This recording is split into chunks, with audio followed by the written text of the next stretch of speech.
महाराष्ट्र नवनिर्माण सेना कोपरखैरणे विभागाच्या माध्यमातून येत्या 26 सप्टेंबरला कोपरखैरणे वॉर्ड ऑफिसवर एक जन आक्रोश मोर्चा आम्ही काढणार होतो।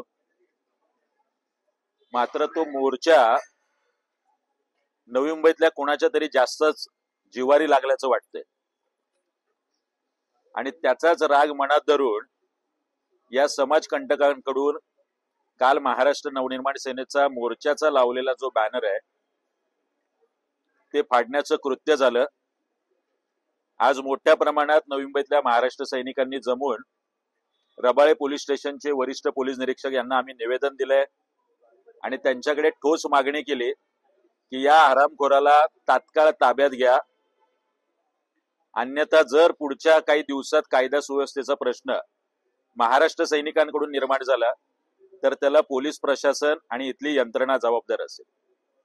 कुणाच्या पोटात हे दुखतंय हे येत्या काही दिवसात कळेल आणि त्या 26 सप्टेंबरच्या मोर्चानंतर या येत्या 48 तासात जर शोध लागला नाही तर तो मोर्चा कोपरखैरणे पोलीस स्टेशनवरती वळवायला महाराष्ट्र नवनिर्माण सेनेला भाग पाडू नये एवढी एक विनंती वजा मागणी आम्ही वरिष्ठ पोलीस निरीक्षकांकडून केली।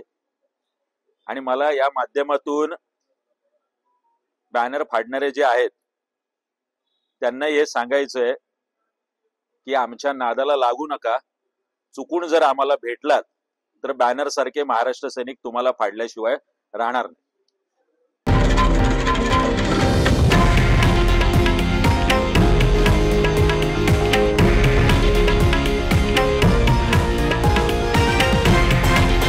हे आहे देशातील नंबर 1 न्यूज नेटवर्क आणि आपण पाहत आहात TV9 मराठी, एकमेव।